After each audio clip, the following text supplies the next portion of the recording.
كريم حبيبي تاني يا كريم فاست فود؟ ما انا عامله لك اكل وسايبهولك. انت ايه اللي جابك بدري؟ ايه الريحه دي؟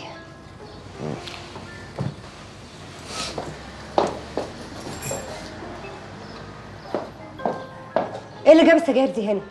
السجاير دي بتاعت مين؟ دي سجاير يا لبنى. كيمو ما بيدخنش، لو بيدخن هيقول لابوه، مش كده يا واد؟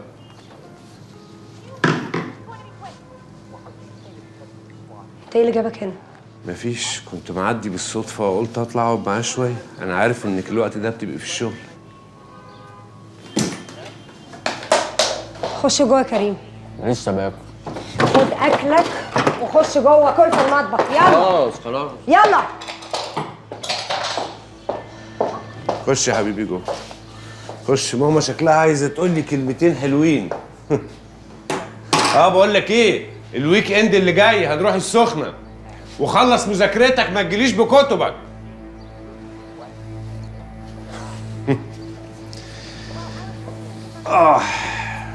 النهارده الصبح مسكت المسدس وكنت هقتل واحدة. تخيلي، بقيت ادور على اي حاجة تخليني ما اعملش المصيبة دي، وانت عارفة لا ليا اهل ولا اصحاب ولا اي حد افضفض معاه. قلت اطلع اقعد مع الواد شوية يمكن يفصلني وينسيني.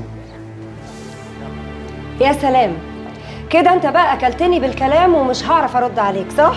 لا لا لا، انا بتكلم بجد والله، مش بس حبيكي، انا فعلا كنت هقتل واحدة النهارده الصبح. اكيد واحده من الناس الزباله اللي انت عايش معاهم ولا اللي انت مشغلهم. تخيلي، واحدة نظيفة واول مرة توسخ وسخت معايا انا ما يخصنيش الكلام ده، انا كل اللي يهمني الاتفاق اللي بيني وبينك.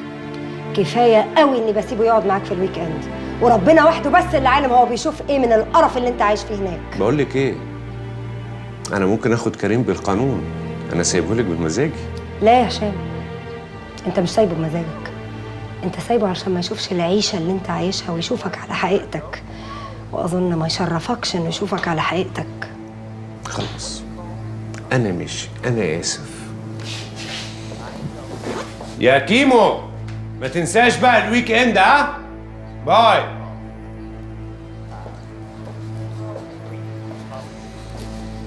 انما ايه الحلاوه اللي انت فيها دي، ها؟ باي.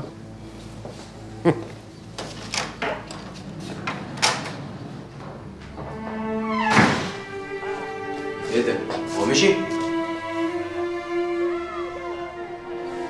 كم مره قلت لك ما تفتحش الباب لحد وانت لوحدك؟ قلت ولا ما قلتش؟ حد مين؟ ده ابويا. ايا كان. وايه اللي ايا كان؟ بقول لك يا ماما، المشاكل اللي بينك وبين بابا دي انا ماليش دعوه بيها. ده ابويا لما يخبط على الباب مش هقول له استنى استاذن من ماما. انا ما قلتش تستاذن، بس على الاقل تكلمني وتعرفني انه موجود هنا. ده عشان تيجي تطرديه زي ما عملتي، صح؟ لا، عشان ما اجيش الاقي البيت كله ريحته سجاير، والاقي حضرتك قاعد بتاكل في اكل مقرف من بره، وانا قاعده سهرانه طول الليل اعمل لك في اكل عشان ترجع تلاقي اكل.